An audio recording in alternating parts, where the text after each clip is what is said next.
And welcome back to LinkedIn Logs, I'm your Shad White. If you didn't know, this is the jobs podcast, the business podcast for the website, cpluscomedy.com. Like I just said, it's a website. Go there. Dog is already on the couch. Told him not to go up there. And yet, here we are, defying my orders, Maverick. There's not a lot going on in terms of jobs today. You know what? I will say this. I've been as transparent before. I got an email yesterday, right after my mom doesn't text me for anything else. She texts me to make sure I'm not dead. I'm not kidding. That's pretty much it. Right after my mom texts me, what's going on for the week? And I said nothing. She goes, hopefully something will come through. A couple minutes later, I get an email that says, from that, if you remember last week, and the week prior to that, I'd done an interview with a company that I'd freelanced for before. They don't remember. Very true. And now I was told I made it to the third level of the interview process. Another round of applause. If you watch the video, let me go the opposite way. I give a round of applause. I do yoga, so I have to go one way and I have to go the other way too. Although sometimes it's as though they forget that the other side exists and then they rush through the other side. Sometimes Peloton instructors were holding poses for like 3 minutes on one side and like 240 on the other. I'm just saying. You know, I'm not going to throw it just Peloton. I'm going to say all yoga teachers do it too. You'll notice if you're watching the video, I'm wearing one of my other watches. It's a watch that is self-winding, which means I have to walk. I have to wear it in order for it to wind up because I'm sick of winding it every morning. Let me do one thing. Here's one thing before I get to I know this is a very serious show. This is not a show where I do jokes on purpose. Although the episode I planned was just going to be... It's going to be an OnlyFans episode where I called it the launch and I was going to just do... I don't know, I still do. I might do it next week, but this is the 30th episode. I got to be serious. And I was just going to do the launch of my my OnlyFans account. But truly, the serious launch of it. But I'm not going to do that. Anyway, I'm going to OnlyFans.com right now. Anyway. So I've been walking around all morning doing my own what is this? Rodney Dangerfield impression. I thought it was very funny. And I would love to show it to you, the viewer and listener and viewer. I get more listens than I get views, trust me. Trust me, the listens to this show eclipse the views. And trust me, the Constitutionals eclipse everything I've ever done compared to everything else. Here's my Rodney Dangerfield impression. All right, here we go. If you don't know who Rodney Dangerfield is, get your head out of your ass. All right, here we go. It's so stupid. My wife went on vacation. You heard that. My wife went on vacation. She took the pool boy. She says to me, I get no respect. She says to me, he knows how to treat a lady. I said, I go down to this broad once a year. I know how to treat a lady just fine. I get no respect. No respect. Okay, let's get on with this stupid show. LinkedIn Logs. We'll get to something serious now. We'll talk about that bridge collapse. No, that was very sad. In Baltimore. Okay, this first one comes from Michael M. Grinbaum over at the New York Times. Chuck Todd and Morning Joe hosts object to NBC's hiring of former RNC chair, Republican National Committee. If you didn't know, Ronna McDaniel, also I misspelled her name. No, I didn't. That's fine. If you don't know, Ronna McDaniel, who worked with the Republican National Committee and is one of, if not one of, probably a despicable human being. I was going to say one of, if not the most, but I don't want to gauge her on that. She was hired to NBC News to be one of their correspondents. And no one is happy about this. Now, this is not an unprecedented move of President Jesus on that SNL sketch from the Bill Burr episode, I believe. It's not an unprecedented move for a network or a news organization to hire outside of to hire somebody who does not typically agree with their thoughts and their ideals. Look at Shepard Smith. Shepard Smith was on Fox News, right? Is it Shepard Smith? Shepard Smith. Shepard Smith was on Fox News for years before he finally said, "I'm going to quit this job because these people are bad." And then he gets hired at CNBC to do a nightly news program, even though that dovetailed into nothing. I do think that I thought that show was I think wasn't it just called like The News or something like that? Let me look it up. I think it was just called like The News, or Shepard Smith Does News. What was it called? CNBC. The News with Shepard Smith. Holy cow! And that lasted for roughly 2 years, from September 2020 to November 2022. You know what? I think it was fine. It did not get enough viewers for what that cable network wanted. I'm going to turn myself up because I turned myself down, and now I can't hear. And then we have Chris Wallace, who also defected from Fox News, doing seemingly well over at CNN. And then previously, let's go back to NBC. We had, and I know I've talked about this before, Megyn Kelly. And I was rooting for her when she left Fox News and she came to NBC to do Today's Show. And she'd already said some things that I did not agree with. But then she went to NBC and I was like, you know what? It's redemption time. Anybody can be redeemed. There's a movie called Spirited on Apple TV Plus. I wish I could purchase it, but you have to watch it on Apple TV Plus. That stars Ryan Reynolds and Will Ferrell, and it's really this movie came out after. I'll tell you this. I'll say this much. This movie came out after my thoughts on Megyn Kelly on her redemption arc, but her attempted redemption arc. But I do think anybody can be redeemed. Most people, let's say 99% of people. There are people that cannot be. But they have to work on it. And that's very important. They have to work on it. And I thought, and I'm just going to keep defending myself every time something like this comes up. I thought Megyn Kelly could do it. I said, Megyn Kelly, I'm behind you. I support you. I think you can be a good journalist. Let's see you redeem yourself. And then, bam, she does not do it. And she just gets worse and worse. Now she's on Sirius XM, probably as bad as ever. I don't know. I don't listen to her.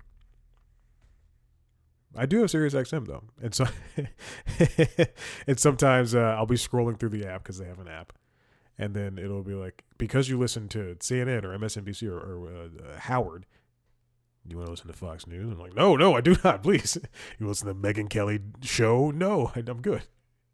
Chuck Todd, who used to host the Sunday morning program, came out in defense, not in defense, just screaming live on air.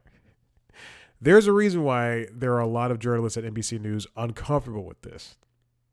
He said this on Meet the Press, the flagship political show he anchored for 9 years. MSNBC announced this on Friday that McDaniel will be joining as a political analyst, which is, I don't think, something that she is. I don't know if she's an analyst. I don't know if she's done journalism or anything. Some journalists at NBC were taken aback by the decision to hire Ms. McDaniel, citing her tenure at the RNC under President Donald J. Trump, when she regularly echoed Trump's criticisms of the news media and, in particular, the left-leaning programs on MSNBC. Joe Scarborough, at the top of Monday's edition of the influential MSNBC show Morning Joe, who himself was or is a Republican, echoed Mr. Todd's criticism, saying, quote, "We weren't asked our opinion of the hiring, but if we were, we would have strongly objected to it for several reasons," Mr. Scarborough told his viewers. His co-host and wife, Mika Brzezinski, added, we hope NBC will reconsider its decision." She goes on to say, "It goes without saying that Ms. McDaniel would not appear as a guest on a morning show." Oh, that's so funny. I mean, it's a bad move, and we see exactly what MSNBC or NBC News is trying to do with this. But it seems like a panic hire, if anything. It's like they want to get somebody to represent the other side of the coin, which is completely fine. That's what you should do for every news organization. However, especially ones that are showing their colors as leaning one way or another. But then when you come up with somebody who worked with the one of the most vitriolic presidents of all time, and then also was parroting what he said, it doesn't bode well. Doesn't fit with the style of what NBC News should be. This comes from Brian Steinberg at Variety. MSNBC anchor Hit Parade assails Ronna McDaniel hire at NBC News. Inexplicable, says Rachel Maddow. Now, Maddow, she's gone to hosting one episode a week of her show, so she took the time on this past Monday to talk about the hire of Miss McDaniel as a contributor, saying it was inexplicable.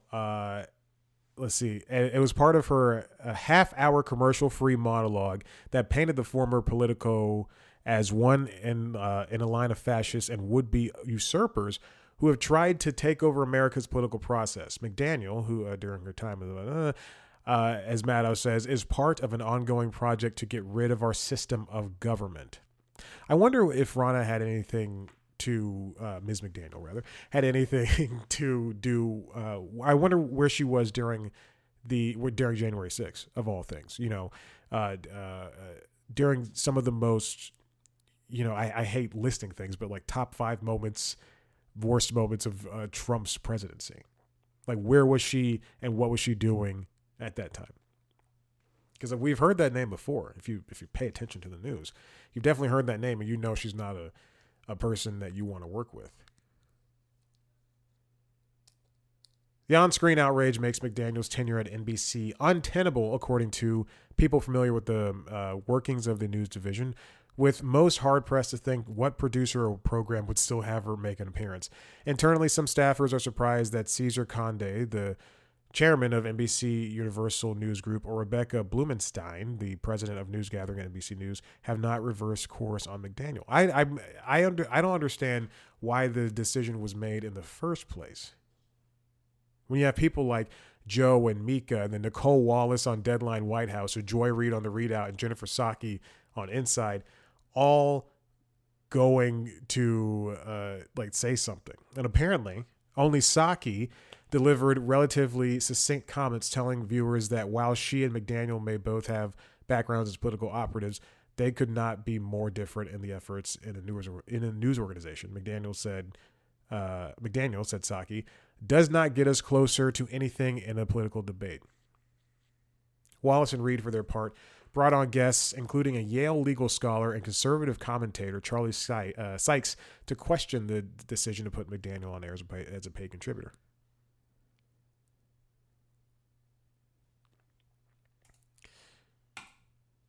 Now, the crux of all of the ending to all this might come soon, because NBC executives, according to Brian Steinberg at Variety, NBC News executives are expected to decide Ronna McDaniel's fate in meetings.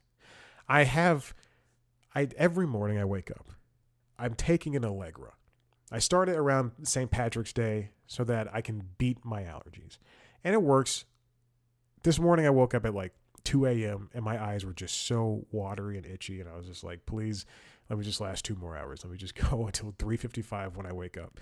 And then I went back to sleep when I woke up and my eyes were fine. But I took my Allegra and then put in my contacts, brushed my teeth, did some warm up before I went to the gym. And I felt fine. But right now, talking on this microphone, I drank a lot of water. I'm very hydrated after the gym. Stretched. I am so stuffed up. I don't know what it is. Top executives from NBC News are expected to meet Tuesday to hash out the growing controversy around McDaniel's recent hire, according to 2 people familiar with the matter, in a bid to stop a growing insurrection a good choice of words, Steinberg, by NBC Universal Unit's editorial staff. There are some people who think NBC News may have to renege on its contributor deal with McDaniel because the growing internal outcry about her hire means many producers and anchors will be loath to book her on their programs. Others think NBC News could stand by its decision. At this point, I don't see where this is where this could be a win for NBC in either scenario. I think the right decision would be to fire her, to let her go, to just drop her butt. Because she is who she is. Again, it's not the fact that she's a Republican. They have conservative people on there all the time. It's the fact that she is up here, has been up there trumpeting what Trump has said, and even attacked MSNBC and its anchors before. It'd be like, let me put this in terms that everybody can understand. It would be like if Captain America hired the Red Skull to, I don't know, run his fan accounts. I couldn't think of, I thought Loki was the first villain I thought of, and I was like, nah, people like Loki.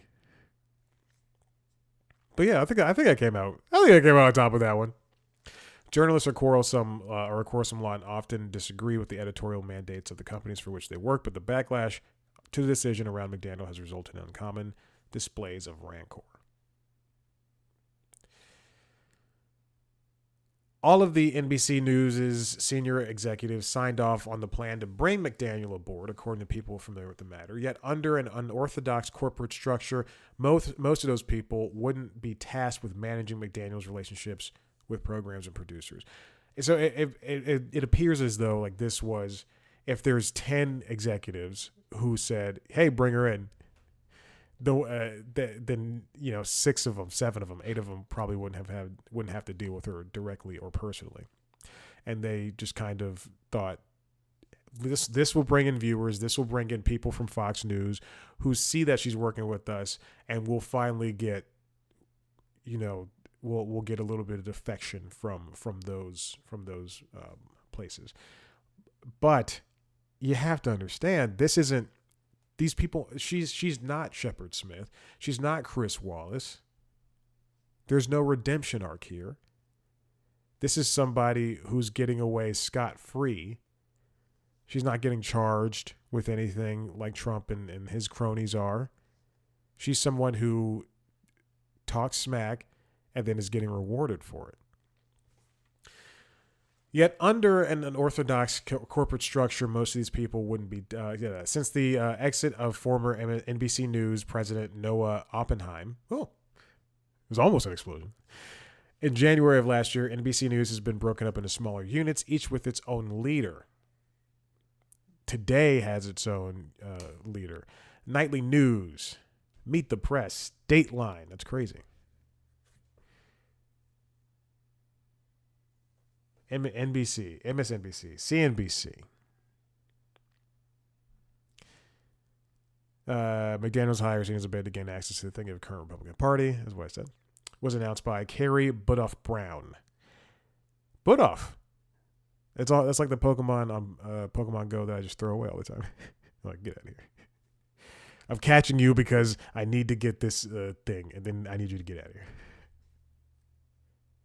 Why am I talking about this? I talk about CNN all the time. I can't just crap on CNN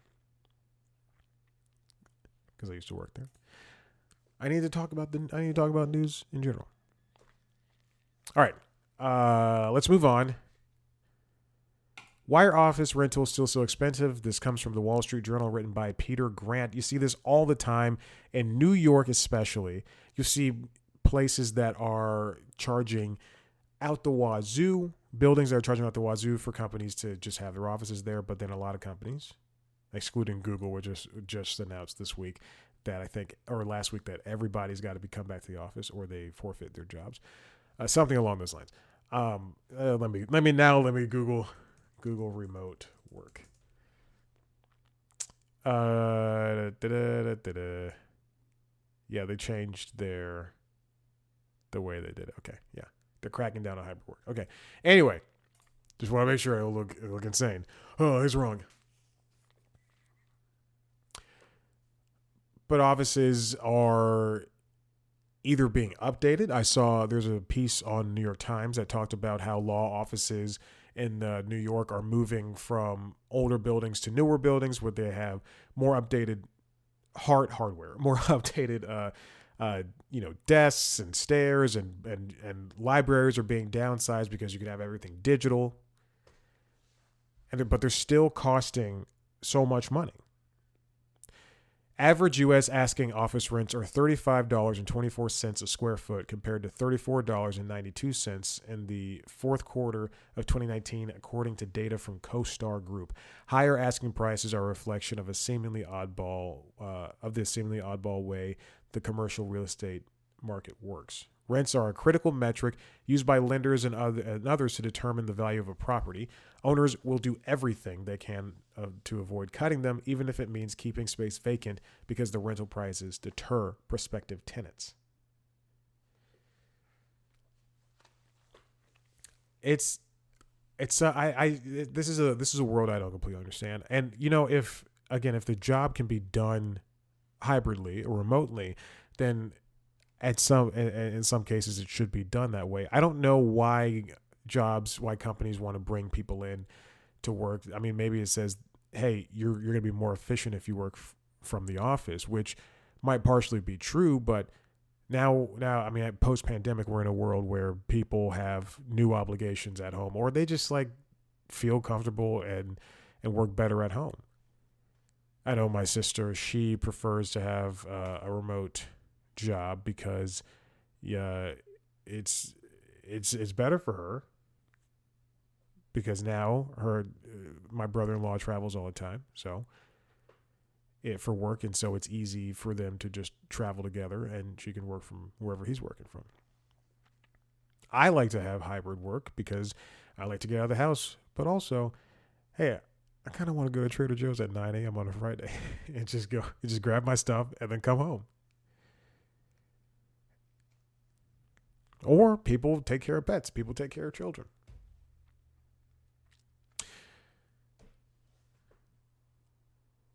Landlords who cut rent significantly to fill up office space, quote, would significantly reduce the appraised values of their buildings, said David Bittner, the head of global research for Newmark Group, a commercial real estate services firm. This in turn can lead to a covenant default in their loans, or at minimum would make it harder for them to refinance. Office rents are expected eventually to tumble, probably after owners and lenders are forced to restructure mortgages or sell distressed properties.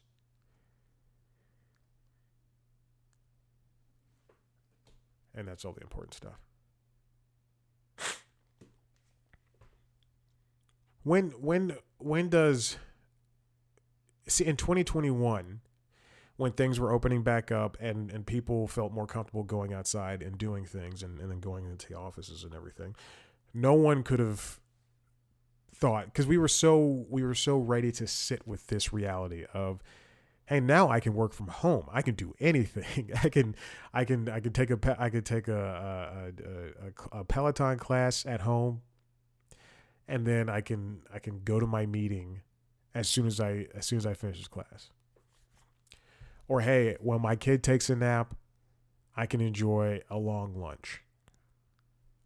But then when 2023 hit, things were changing rapidly. So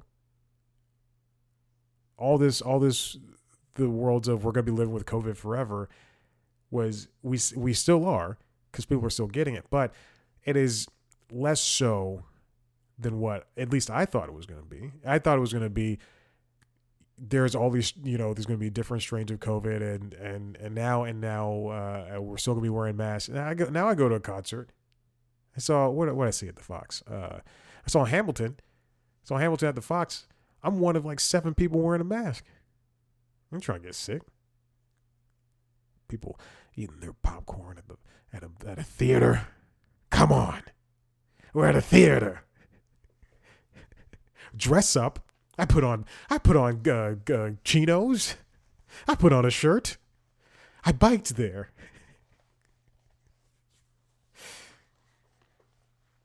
People walking in shorts. It was cold, so actually, hold on. People walking in sweatpants. They were walking in sweatpants.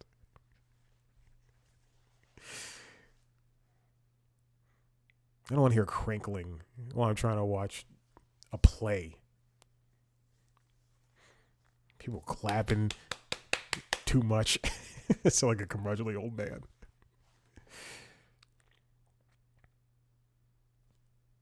And still, though, now everything has changed and kind of gotten better quicker.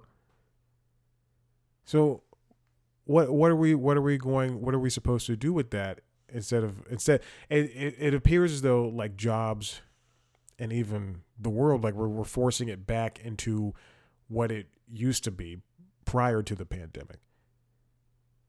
Whereas it should be different. Things should be modified. I'm not one of those people that's like, we need a 3-day weekend and 40-hour work weeks are bad. But there should be a little bit more lax to the rules when it comes to both of those things, both a 3-day weekend and both a 40-hour work week. Because we've come through this thing and we saw how much stress the entire world can experience. And then you look at other countries, as our president once called it, shithole countries. But you look at all those other countries, you look in Europe and they take 2-hour breaks in the middle of the day and no one's working. And they're much happier. Maybe we should start adopting that. And maybe we should not, and to bring it back to the point of the offices, maybe we shouldn't be so stringent on office space. All right, and this final thing, this came up late last week. This comes from Ars Technica, written by Ashley Bellinger. Users ditch Glassdoor, stunned by site adding real names without consent. Now, Glassdoor is a lot like LinkedIn, except you can leave anonymous reviews of your employer. I love it because I will give a real review. Hell, I'll give a real review to my employer to their face. There's only what jobs would I say? What jobs would I talk? There's multiple jobs where I would just say this person was not good at leading me. There's 2 jobs I would say this is a bad company. Bounce TV, now owned by EW Scripts. And who would I put as bad? Probably say the Weather Channel. You know what? Let's throw WXI in there too. But what was very special about Glassdoor is that people would give honest, hard thought out reviews of their employers. Now Glassdoor has recently begun adding real names to user profiles without people's consent. And again, and look, I'm an advocate. I would love for people to have their usernames, their real usernames, tied to their real names on the internet. I want to see who are these people. They're so tough posting. I talked about Don and Elon, Don Lemon and Elon Musk chat last week, the podcast interview, and then I went to Twitter to go see. This is a very bad decision on my part. I went to Twitter to go see. It was rumored that Elon Musk and Twitter were suppressing the actual tweet of the entire interview from Don on Twitter itself. And I went and unfortunately for myself, I went to that tweet and scrolled down and looked at some of the comments, and boy, again, they should be tied. Your real name should be tied. If you're confident enough to post that anonymously, then you should be confident enough for people to know who you are. Just like January 6th. Just saying. Although it's common for many online users to link services at sign up to Facebook or Gmail accounts to verify identity and streamline logins, for years, Glassdoor has notably allowed users to sign up for its service anonymously. But in 2021, Glassdoor acquired Fishbowl, a professional networking app that integrated with Glassdoor last July. The acquisition meant that every Glassdoor user was automatically signed up for a Fishbowl account, and because Fishbowl requires users to verify their identities, Glassdoor's terms of service changed to require all users to be verified. And unfortunately, this is something else that I notice about Glassdoor, which I don't use anymore because it's a bad site. It's just not a good website. Is every time that you go there, at least for me, this has happened for months, for the last couple of several months when applying to jobs, is that every time I go there rather, it has asked me to leave a review or else I can't go to the site. I've reviewed every job I've been at, and I can't go to the site. Like what if someone's been at the same job for 5 years, and they've already given the review 2 years into their tenure, and now they've got to go back and re-review? Roger Ebert is not going to go back and well, he's dead. But he's not going to go back and review old movies.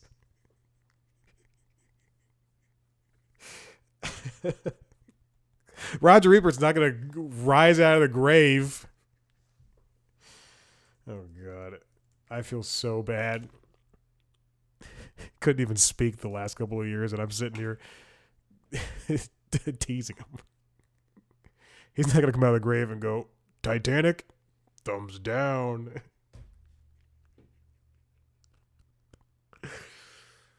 Oh, couldn't even speak. I feel bad. The Electronic Frontier Foundation regularly defends Glassdoor users from being unmasked by retaliating employers, particularly for employees who fear retaliation for reviews.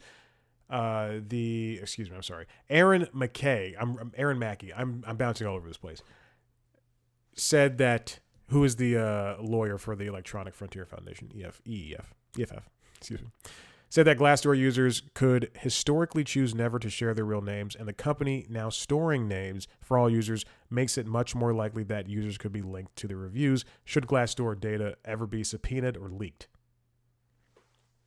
And you can just ask for court records. Just ask my wife. I don't know what that's supposed to mean. And also, I don't have a wife. No woman wants to be with me. Can you imagine if you'd given a fair, and I'm not going to be one, because I'm not one of those people that's just going to go to Glassdoor and be like, this is the worst place I've ever worked, or this is the best place I've ever worked.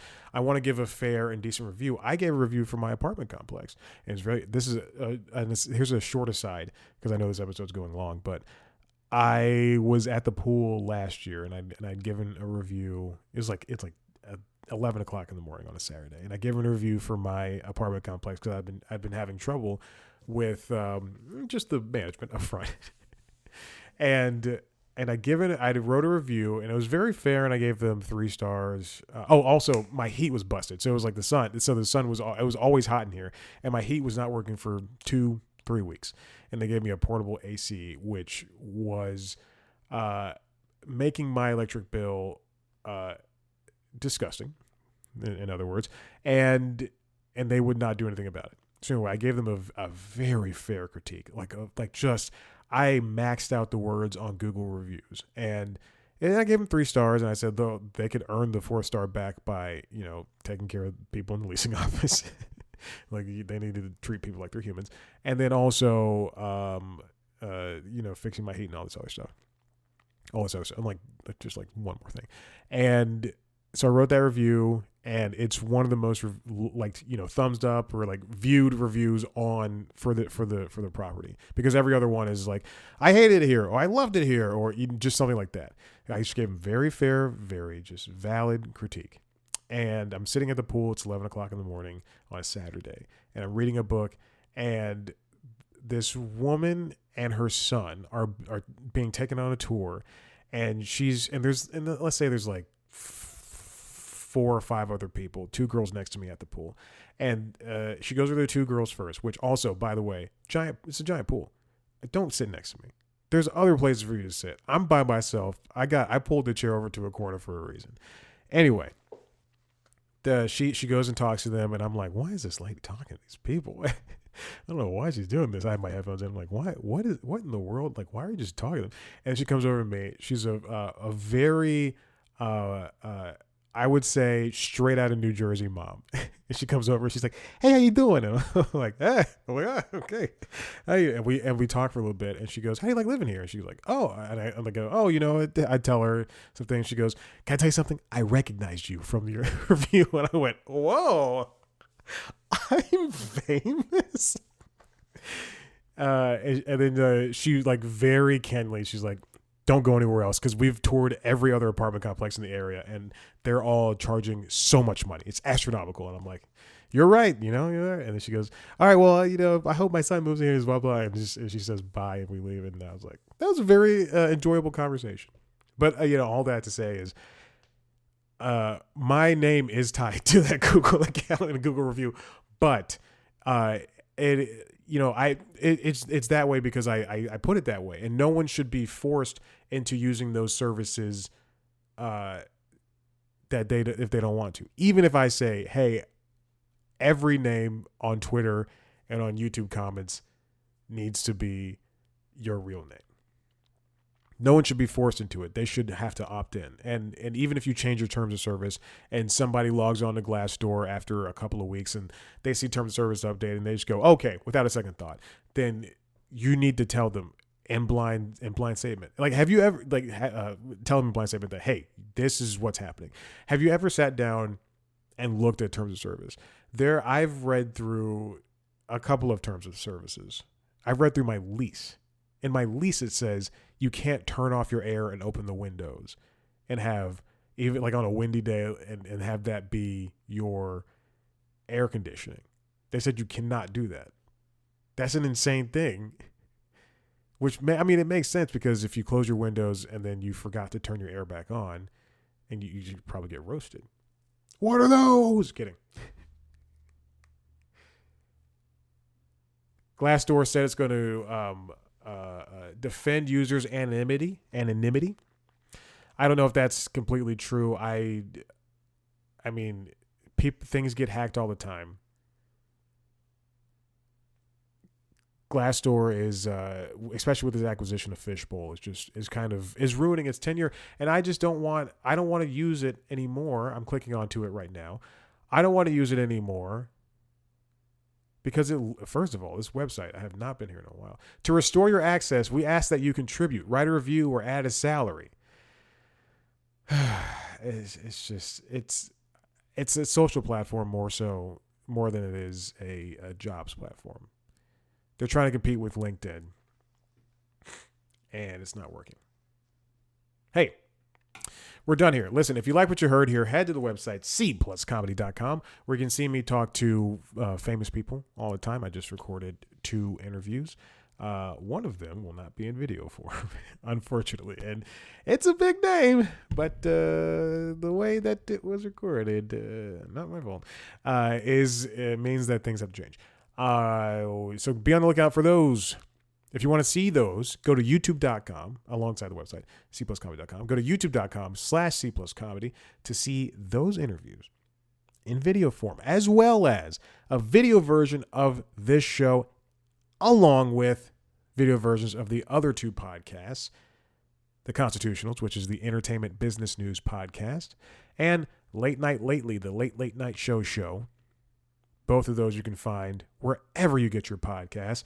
You can go to any social media platform, TikTok, Twitter, Instagram, and Facebook, more than likely, and follow us at C+Comedy.